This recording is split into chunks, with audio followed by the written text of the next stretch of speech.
आप देख रहे हैं दिल्ली अप टू डेट।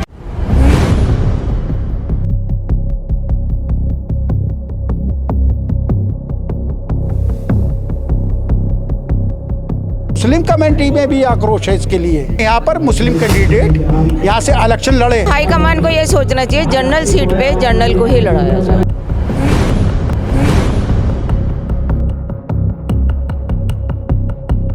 पिछली बार जो प्रेरणा सिंह थी रिजर्व सीट में लड़ी, 15 साल रही यहाँ पर ये। अब वो रिजर्व में आती हैं, वो कह रही है मैं सिटिंग हूँ, मैं ही लड़ूंगी। लेकिन उन्हें ये पता नहीं है कि सिटिंग का मतलब है क्या। मैं उनको बताना चाहता हूँ सामान्य सीट से सामान्य उम्मीदवार ही लड़े। और मैं अपने निगम पार्षद जो लोकप्रिय निगम पार्षद हैं उनसे निवेदन करना चाहता हूँ कि उनको खुद ही यहाँ से चले जाना चाहिए और किसी भी कार्यकर्ता को मौका देना चाहिए कि वो भी चुनाव लड़े। दिल्ली में होने वाले निगम चुनावों को लेकर जब से दिल्ली राज्य चुनाव आयोग द्वारा रोटेशन पॉलिसी घोषित की गई है, उसने दिल्ली की राजनीति में एक भूचाल सा ला दिया है। लगभग दिल्ली के हर एक वार्ड का रोटेशन किया गया है। इसी संदर्भ में सदर विधानसभा क्षेत्र के अंदर आने वाले आनंद पर्वत वार्ड की स्थिति काफ़ी बदली हुई नज़र आ रही है, क्योंकि ये ही एक महज ऐसा वार्ड था जो पिछले 25 वर्षों से प्रत्यक्ष और अप्रत्यक्ष रूप से आरक्षित श्रेणी में आता था। लेकिन 25 सालों बाद इस वार्ड को सामान्य कैटेगरी में कर दिया गया है, जिसे लेकर कांग्रेस के अंदर एक विचित्र सी स्थिति पैदा हो गई है। मसला ये है कि यहाँ से मौजूदा निगम पार्षद प्रेरणा सिंह इस सीट को छोड़ने के लिए तैयार नहीं है, वो दूसरे वार्ड में शिफ्ट होने को तैयार नहीं है।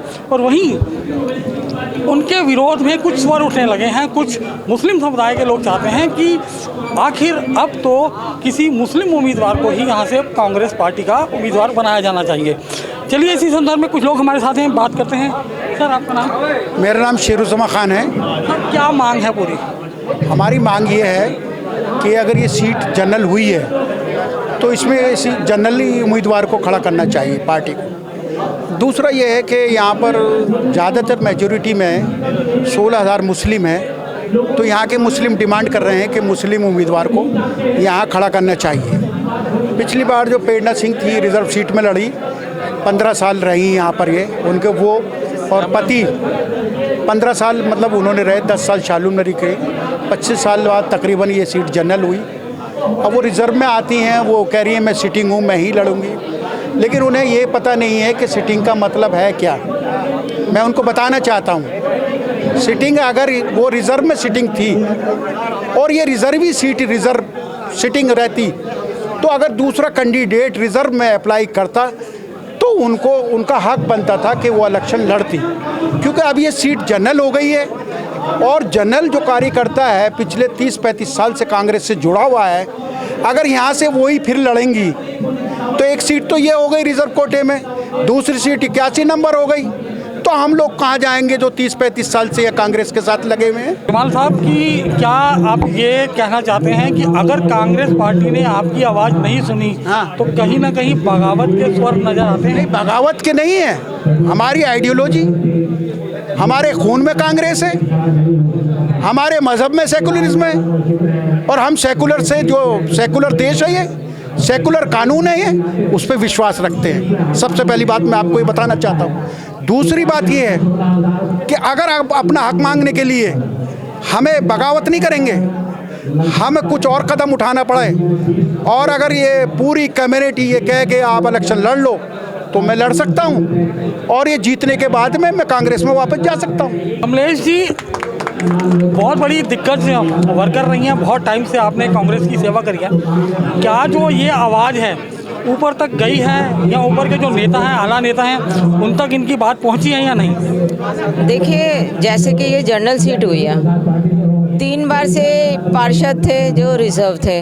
अगर जनरल सीट हुई है, जनरल कार्यकर्ता अपना हक मांग रहा है तो उसमें कोई गलत नहीं है, क्योंकि वो भी मेहनत करता है। पार्टी को, हाईकमान को जो कार्यकर्ता है उसकी तरफ अब देखना चाहिए। अगर ऐसे में भी कार्यकर्ता को टिकट नहीं मिलेगी तो कार्यकर्ता कहाँ जाएगा? अपना वर्ड छोड़ के दूसरे वर्ड में जाएगा नहीं, क्योंकि वो सीधा ये कहते हैं कि ये तो बाहर की है। जो यहाँ के लोग हैं, अगर कोई बाहर का आएगा तो ये भी तो ऐसे ही कहेंगे कार्यकर्ता, भाई ये बाहर का है, हम इसके लिए काम क्यों करें? तो हाईकमान को ये सोचना चाहिए जनरल सीट पे जनरल को ही लड़ाया जाए। सोनू जी, आप किस हद तक इनके साथ हैं, क्योंकि मांग बिल्कुल जायज़ है, क्योंकि एक होती है अनजस्टिफाइड डिमांड, एक बहुत ही जायज़ सी डिमांड है, तो क्या आपके ओपिनियन? किसी भी पार्टी के किसी भी उम्मीदवार का ये हक बनता है कि वो टिकट मांगे, और आज 25 साल बाद अगर मौका मिला है तो जो जवान से बूढ़े हो गए हैं और जो बेचारे बहुत बूढ़े हो गए हैं उनको एक उम्मीद बंधी है, और उस उम्मीद को अगर कोई तोड़ता है तो वो गलत। इलेक्शन कमीशन ने अगर ये सीट जनरल की है, सामान्य की है, तो सामान्य को मौका देने के लिए ही की है ना, नहीं तो फिर इलेक्शन कमीशन को क्या जरूरत थी रोटेशन करने की, इस सीट को सामान्य करने की। और अगर इसके साथ वाला वार्ड किशनगंज 81 नंबर रिजर्व हो गया है तो फिर क्या हम 2 उम्मीदवार यहाँ से रिजर्व लड़वाएंगे इस विधानसभा से? वहाँ भी रिजर्व लड़ेगा, यहाँ भी लड़ेगा, तो फिर सामान्य कहाँ जाएंगे? ये सीट सामान्य हुई और सामान्य कार्यकर्ता का पूरा हक बनता है इस पे। और इसको मैं पार्टी से ये दरख्वास्त करना चाहता हूँ, सब लोग यहाँ इकट्ठे हुए हैं, सब लोग संयुक्त रूप से ये आवाज़ उठाना चाहते हैं, ये आवाज़ पहुँचाना चाहते हैं कि सामान्य सीट से सामान्य उम्मीदवार ही लड़े।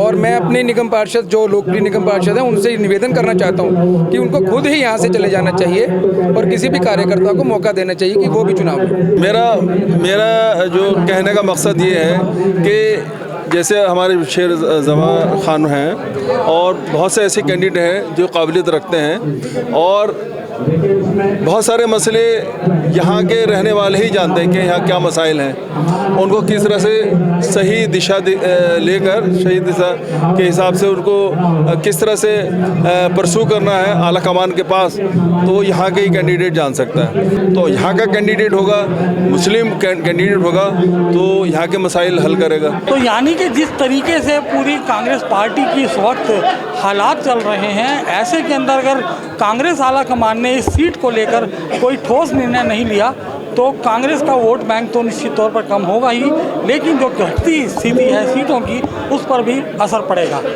आज के लिए इतना ही, शीघ्र मिलते हैं एक नए एपिसोड के साथ। जय हिंद, जय Bharat. Bureau report, Delhi up to date.